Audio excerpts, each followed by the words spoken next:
kaka mpona kovandisa na espesa moko na bakonzi atala zamba olokotaka yawe olokotaka atala zamba olokotaka atala zamba ya kolokota biso yawe na kati ya zamba oyo toumeli na kati ya misère oyo toumeli na kati ya kolela oyo toumeli na kati ya maladi oyo toumeli yawe telema yawe telema yawe telema yawe telema yawe telema yawe telema mpona bana na yo Seigneur mpona biso bana na yo Jésus mpona biso bana na yo Jésus mitema ekusanye nde esalaki ntango baliaki yango bagangi bango nyonso ke likufa eza na kati ya po oyo. Amen. Oh, alléluia. La grande marmite eza nini? La grande marmite, elle renferme toute personne qui sont de véritables canaux de bénédiction de famille. C'est-à-dire, dans le monde de la sorcellerie, bazalaka na nzungu moko oyo ezalaka munene babengango la grande marmite. Souvent mutu a géraka nzungu wana ezalaka mingi ba chef de clan, ba chef de famille, ba chef de tribu. Maintenant na kati ya nzungu wana ezalaka nzungu ezo concerner kaka bateau baza ba canal de bénédiction pour la famille. Donc grande marmite bataka n'importe qui te et concernant n'importe qui te parce que dans chaque famille moto nyonso aza na étoile ndenge moko te ezala bato musu ba na étoile ya makasi ye nenga ya ba détecta ke na nzela na ye nde libote kopambwama. Et ce genre de personnes bataka bango na la grande marmite. Yangwana maneko lobaboy. Lorsque vous remarquez que votre combat dans la famille est plus grand que d'autres personnes, sache que ta vie est réclamée dans la grande marmite sorcellerie. Okoye bandenge nini que vie na yo eza réclamé dans grande marmite de la sorcellerie. Ils allaient remarquer que vous avez une famille. Mais bitumba na yo ezara bitumba moko leki makasi batu nyonso. Sache-le que ta vie est réclamée dans la grande marmite. Au moins bino suboza na bino makabeleka normal mais ya yo parce que ils ont compris que yo ozana étoile ya makasi. Batu nyonso ba opamwa na bango mais oya yo ekozala différent. Voilà pourquoi combat na yo bakotika on a n'importe quelle marmite ité. Et ça combat oh il faut et ça l'occuper dans la grande marmite. Lobananga amen bien. Yango au monde a certaines personnes leur combat et bandaka dans mususu même depuis le jour de la conception. Ya zeminae. Bitumbe banda wana. Et ma misusu romona bitumba wana même tia botami. Vina yezala ka bitumba. Et batu mususu bazala mingi réclamé dans la grande marmite. Ce qui a salika que rare moins de distraction. Ba umela raté na mokili. Au mona ifa kufa. Voilà pourquoi mes bien-aimés ko sambe les amaram. Mais être prudent aussi, c'est aussi mieux. Mananga amen à bien. Parce qu'il y a des gens autres, tout le monde même dans la vie chrétienne, tout le monde va kufa trop jeune. Tant musu botikali na suspect bomi tout là. Comment ça m'a permettre muto akufa boy? Il y a des gens oyo au monde a été dans la vie chrétienne, vina ezala kaka bitumba. Et souka nango au monde a eko succomber comme ça dans flair d'âge. Mais bien aimé, la grande marmite réclame plus les gens qui ont l'étoile. Il y a ma casse dans ta famille. Les gens qui sont appelés de bénir la famille. Que nanzela na bangonde libota fait pambwama. Batouana de baza réclamé par la grande marmite. Batouana de bitumba na bango et ça la un peu bitumba moko fort, bitumba moko bizarre, bitumba moko compliqué. Yango ngana ye bisayo. genre ya bituma nyonso mutakuta na ngangu et déterminer la grandeur ya destiné na ye. Loba nanga amen à bien. Et souvent ces gens qui sont réclamés par la grande marmite bakufaka na ba mort mosibiti. Ceux qui azaki na semence nzambe te bango ne ba ko servir ba sorcier na monde à ténèbres parce que leur vie est dans la vie où ils ont ciblé depuis la conception. Et vous allez remarquer que même avant la naissance de Moïse, il y a eu santas sur Bimaki pour que bana nyonso mibali ba boma bango. En soi, loi wane zalaka pona bana nyonso touté, c'était lié à la destinée de Moïse. Donc Moïse était déjà réclamé bien avant Kabotama, parce que le monde spirituel est santé. Même dans la famille, lorsqu'un couple se réunisse, le monde spirituel va sentir déjà qu'il y a un couple et voilà pourquoi il y a des couples qui sont combattus. Voilà pourquoi il y a même des femmes qui sont dans le moment d'accouchement. Tout simplement parce qu'ils ont été réclamés dans la grande marmite. Voilà pourquoi les destinées de plusieurs jeunes ils allaient arrêter d'une manière compliquée parce qu'ils ont été réclamés par la grande marmite.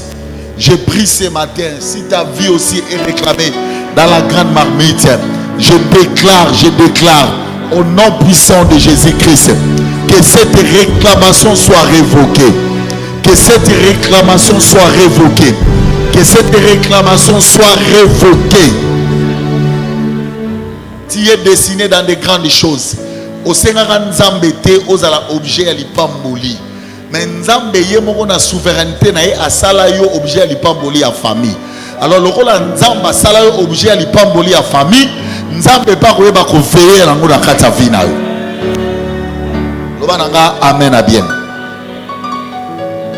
Deuxième marmite, na benga kiango la marmite perforée ou trouée. Marmite perforée ou trouée. Jérémie chapitre 18, versets 1 à 6. Nzungu et Toboka. Dans le monde spirituel, bazara rapena banzungu moko o ezaya ko Toboka. Ils ont une marmite à sorcellerie, mais ils ont un Toboka. Jérémie chapitre 18, verset 1 à 6.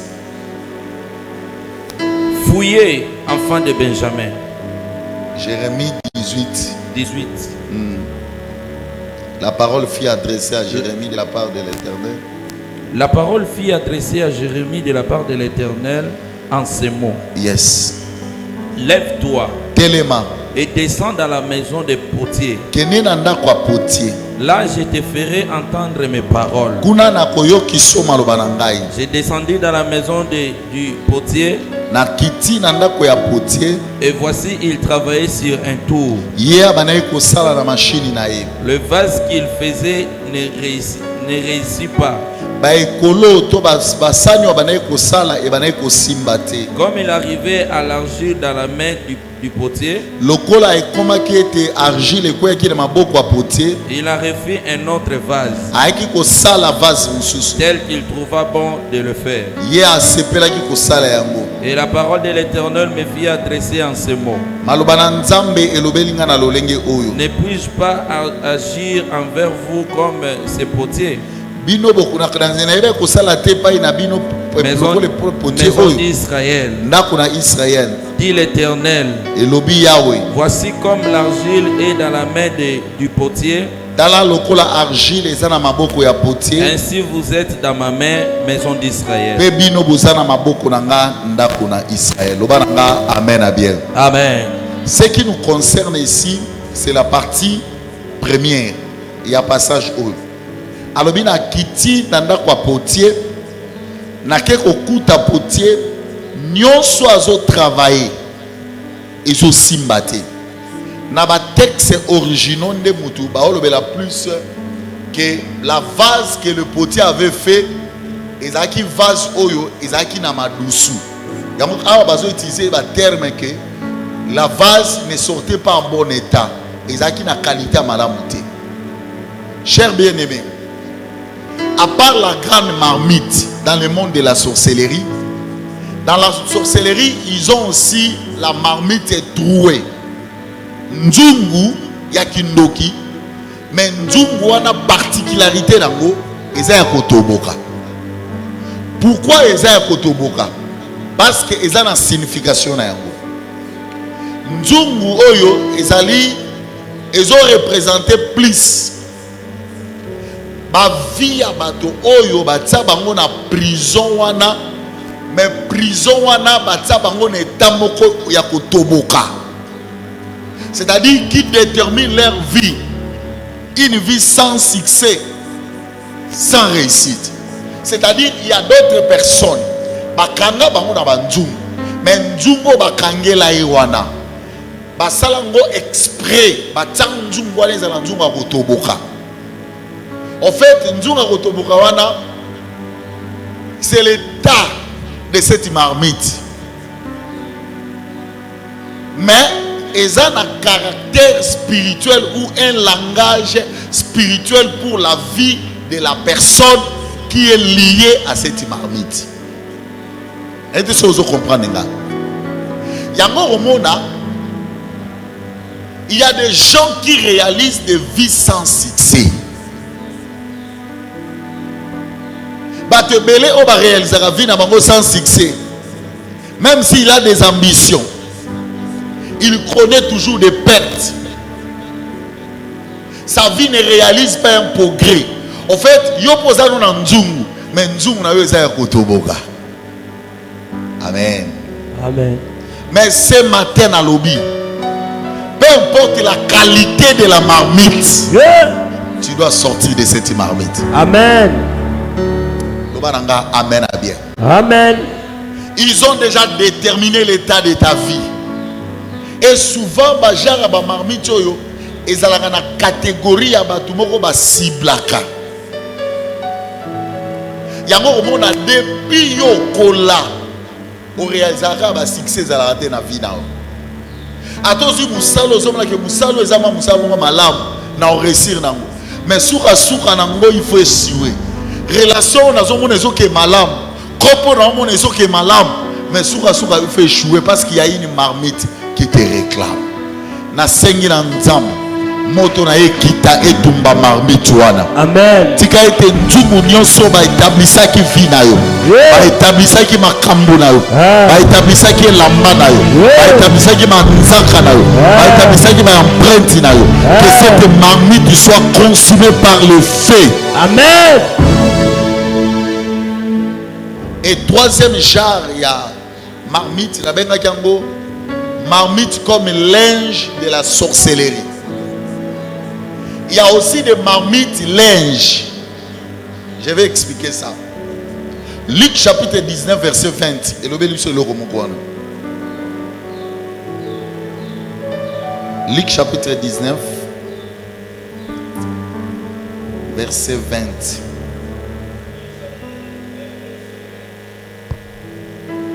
Un autre vint et dit: Motomoko aye palobi.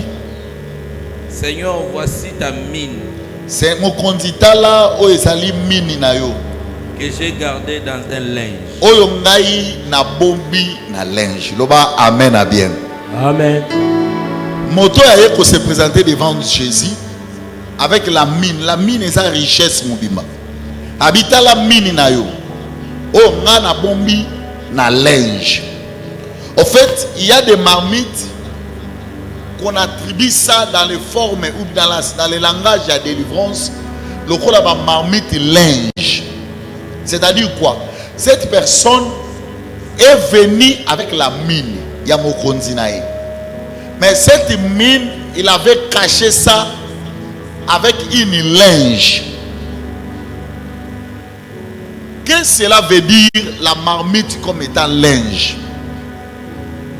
La marmite comme étant linge, c'est une marmite qui sert uniquement à couvrir, à cacher et puis empêcher la visibilité. C'est-à-dire quoi?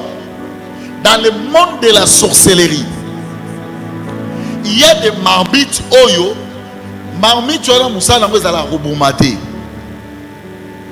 Mais ezala kaka ba zipayo. Alléluia.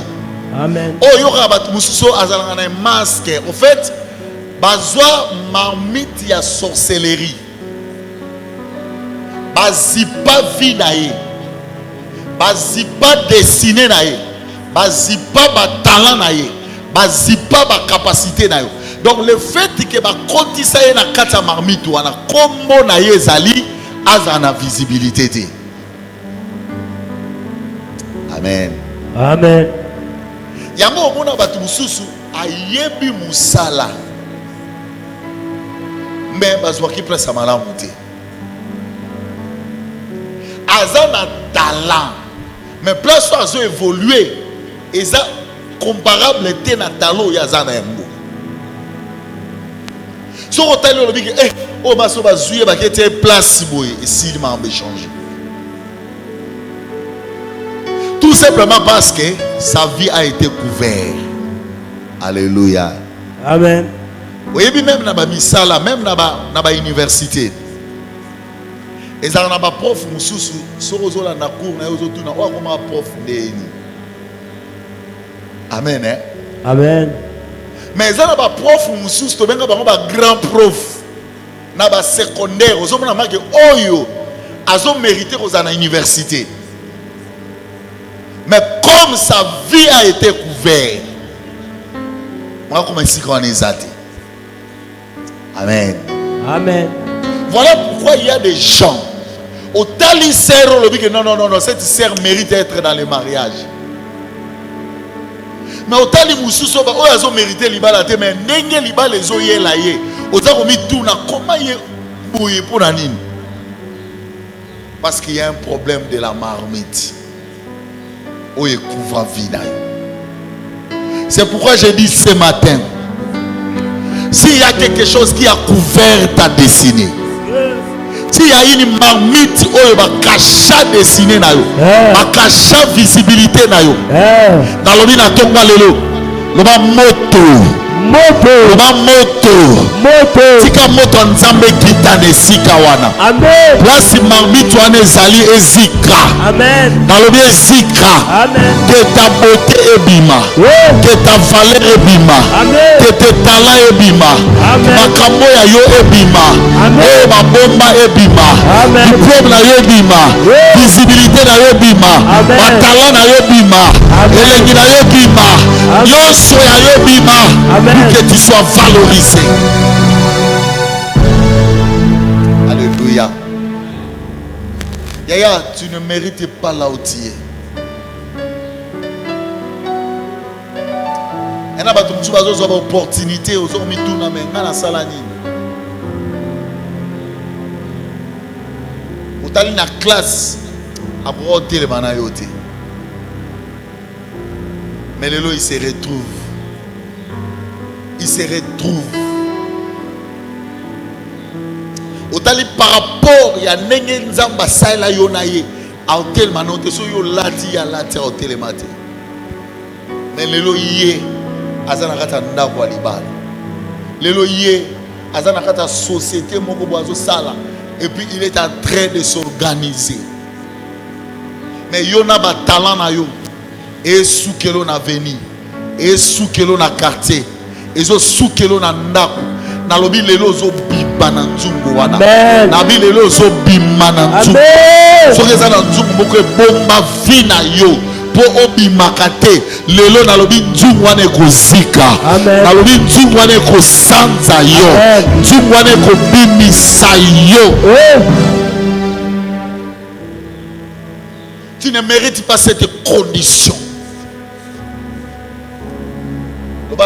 Amen à bien. Amen. Le succès est un objet à beauté. Et c'est un objet à savoir. Mais le succès, c'est aussi un objet de la libération et un objet de la grâce. Quelle est la disposition de ta vie? Maintenant, et révolutionner et faire comprendre que tu ne mérites pas la position que tu as. Il y a quelque chose où on travaille quelque part. Il y a malgré Oyozali, il y a des gens qui te rigolent. Parce que mais dans les choses vont changer.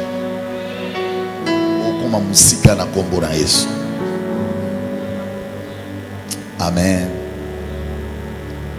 Il y a des marmites que j'avais appelées marmites un trou creusé.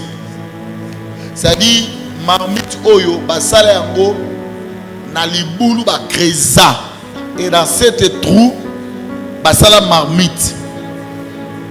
Ils ont Matthieu 5 25 et puis 17 27. Je vais avancer, vous pouvez lire même à la maison. En fait, quel est l'objectif de cette marmite? Cette marmite, c'est plus lié à l'enterrement. Tout ce que toi tu as de la valeur, vivre, mais c'est-à-dire on t'a enterré. C'est tout sous forme, il y a cercueil moko, oyo bazo utiliser plus la marmite. Il y a plusieurs personnes, leur qualité, leur valeur, leur talent, même leur vie, ils sont déjà enterrés. Alléluia. Mais bien aimé, dans cette marmite, on enterre tout. On peut enterrer même ton travail. Il y a un monde à vie à mon sala pour que ça passe. On peut enterrer même une partie à membre et à corps. Il y a des gens qui marchent, qui se promènent, mais ils ont une partie à corps et à enterrer. Alléluia. Amen. Alléluia. Amen. J'avais parlé sur ma mystère de la terre. Il y a frère Roba, le colonel dans le monde à ténèbres. Vous vous rappelez, non? Alléluia. Na moya zobe la mbasu. Mais na boutou le colonel qui n'a marché. Et je te dis, la plupart il y a ba kawana ya bambasu. Surtout bambasu mona bambasu moko bobuto abela ngo si la raté. Ezalaka mingi ba ka oyo ke le kolowana. So ezana marché à sorcellerie qui té ezalaka na kata nzumu moko basi ba enterra. C'est-à-dire il y a basi ba conditionné que ya ko bonga raté. Il va mourir avec ça. Na ebi mona mona njili mona wana asa déjà 4 ans na mbasu. Ti lelo alata ko alata na sochette. Nicolas Soni. Na bengi sa ya to travailler kana ya raté. Ti na ebi c'est clair ma bi yo so kozando kité. C'est que si ba ti ba utiliser ça. Pour comment dans un souci à vie n'a été. Donc il trouve ces mbassu normal. Le roi a sous qui cité, à comment on a ta sochette, parce que on a une sochette dans ma papa. Mais bah éviter dans 16 ans mbassu. Mais bien aimé, dans le monde des ténèbres, na kata marmite wana, bah koyo une partie de ton corps. Bakozwa loboko na yo, bakozwa foi na yo, bakozwa lokolo na yo, bakozwa lisu na yo, bakozwa parti moko boya bazuya yo bazuya ko batia na kata nzumu. Yango ko mona parti wana ebelaka ebikaka te. Bakozwa santé na yo, batia na kata nzumu wana. Ozana santé kimia te. Baba na ko lia yo malembe jusqu'à ce que t'amener à la mort. Tu as mon amour ko kufa ba lobi ke abeli pe mingi parce que basi ba tsaka na kata ntungu ba koki ko zwa mbongo na yo ba tsango na kati ya marmite wana, c'est-à-dire on a enterré ta vie sur le plan financier. On s'est dit toi au kotika la jamais kozala mutu mbongo, tu vas souffrir na kozanga na vie na yo. Yangozo mona mbongo na vie na yo eza passe. C'est comme si tu te batailles avec les gens pour avoir l'argent. Par contre, commerce na yo batia mona nzungu. Yango moni commerce na yo mataka susu te. Ato sali be former ni ata ba kabeli mbongo. atosaleli kelema ozuli kelema no bakisi yango na kati ya fond suka nango il faut kita kaka batiki yo en vie mais on a enterré bakoki ko enterrer même matrice na yo obota te o concevoir te bakoki ko enterrer même passeport na yo pour ozo possibilité ozo visa te bakoki ko enterrer même les avoirs na yo.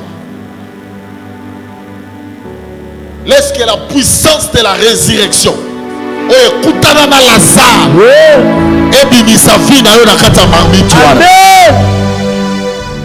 Lazare a été enterré. Passé 4 jours, il était déjà décomposé sur la terre. Mais quand Jésus est venu, Lazare a été sorti. Peu importe les années que tu as parti de la vie, ta chose de la vie, ta destinée, ton argent, ta santé, et ça on a fait marmite à sorcellerie. Dans le ville à Tongo Lelo, on a fait marmite. Ta vie peut sortir de cette marmite. Amen. Bimana kata marmite wana. Amen. Loba eloko na ngai. Eloko na ngai. Loba mbongo na ngai. Mbongo na ngai. Loba destiné na ngai. Destiné na ngai. Loba libala na ngai. Libala na ngai. Loba kobota na ngai. Kobota na ngai. Diplôme na ngai. Diplôme na ngai. Mosala na ngai. Mosala na ngai. Batala na ngai. Batalo na ngai. Bana na ngai. Bana na ngai. Oh nyonso eza ya ngai. Oh nyonso eza ya ngai. Oh eza ko se retrouver na kata marmite ya kitoko. Ko se retrouver na kata marmite ya kitoko. Eza la grande marmite. Eza la grande marmite. Eza la marmite etoboka. Eza la marmite etoboka. Eza la marmite ezipanga. Eza la marmite ezipanga. Eza la marmite yanteranga. Eza la marmite yanteranga. Na tongo ya lelo. Na tongo ya lelo. Par le nom de Jésus. Par le nom de Jésus. Nazobimana yango. Nazobimana yango. Nazobimana yango. Nazobimana yango. Marmite wana esanzanga. Marmite wana ezika. Ebimisa biloko na nga. Ebimisa makambo na nga. Ebimisa mosala na nga. Ozote venter maboko bimisa nyonso yo na kati ya marmite wana.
De Jésus. Au nom de Jésus. Est-ce qu'on peut acclamer les Seigneurs? Alléluia. Amen. Nabajar ya ba marmite wana. Ezara na 3 sortes de marmite où ezala opérationnel. Première sorte ya ba marmite, ezara na marmite ou benga marmite ancestrale.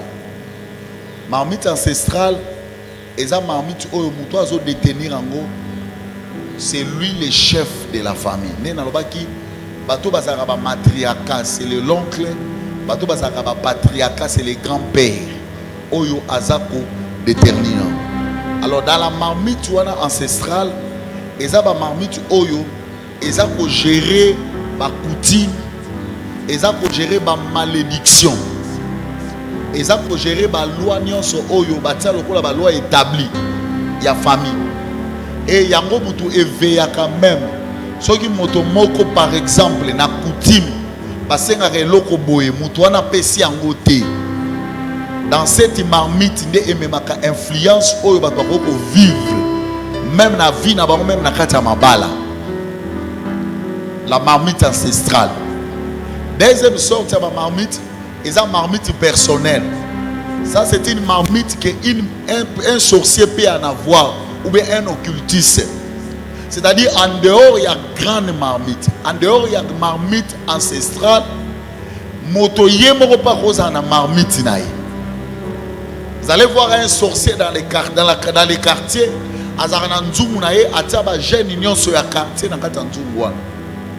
Un sorcier dans une parcelle, il peut avoir sa marmite à lui. Atia batonion sur bakota na lupangu naï. Yango omona ezana ba milliers mususu oyo bozo vivre ba réalité même compliquée gérée par un sorcier. Et il y a aussi ce que nous appelons la marmite sorcellérique. C'est qu'on est en train de vous parler. Mais j'aimerais me limiter na point moko ya lelo sur les effets de marmite sorcellérique. Il y a un monde qui continue dans le lobby. Mais le premier effet. Les effets de marmite sorcellérique. Premier effet, il y a marmite à sorcellerie, c'est de dessiner bouillir ou détruire. Pas dessiner au bas lambango, bas tokisango, puis bas détruire. Dessiner bouillir et zani. C'est une destinée qui se retrouve dans la marmite de la sorcellerie. Ça veut dire quoi? C'est une destinée qui est en train de subir une transformation négative ou bien une malformation. Yaya, Nzambe atinda mutu mokote na mokili po ya ko souffrir. Kange loko malamu. Lola, moto nyonso ayaka na mokili. Même mon angabano abotami le roi kizengi. Nzambe atinda ka ebongo te. O mona mo abotami azaka mayele te. Yaya. Ezana mutu moko te Nzambe atinda ina défaut. Amen. C'est à cause ya marmite à sorcellerie ne basala ka ba opération ya ko transformer ba dessiner ba tout de manière négative. Donc il y a une marmite, on est en train de bouillir. Bazo lamba dessiné à moutou, bazo lamba ngo. Alléluia. Amen.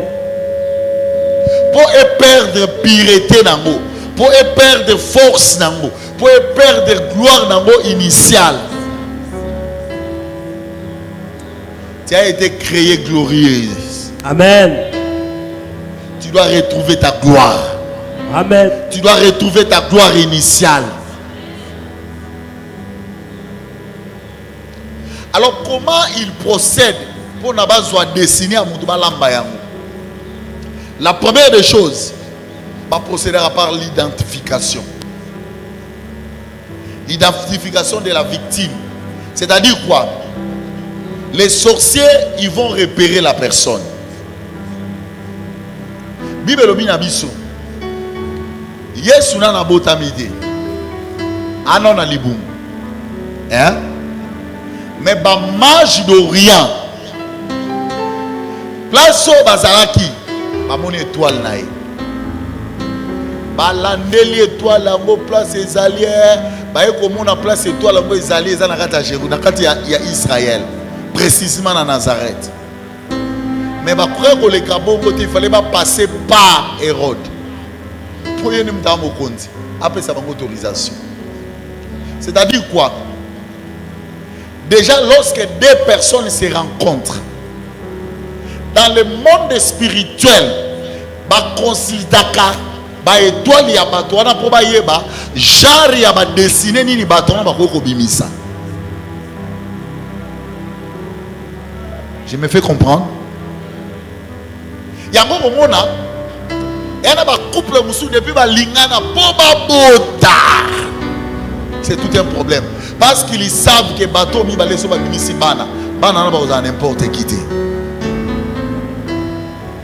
C'est pourquoi moi je conseille aux gens, ne priez pas pour avoir des enfants que lorsque vous allez vous marier. Même pendant que tu es célibataire non engagé,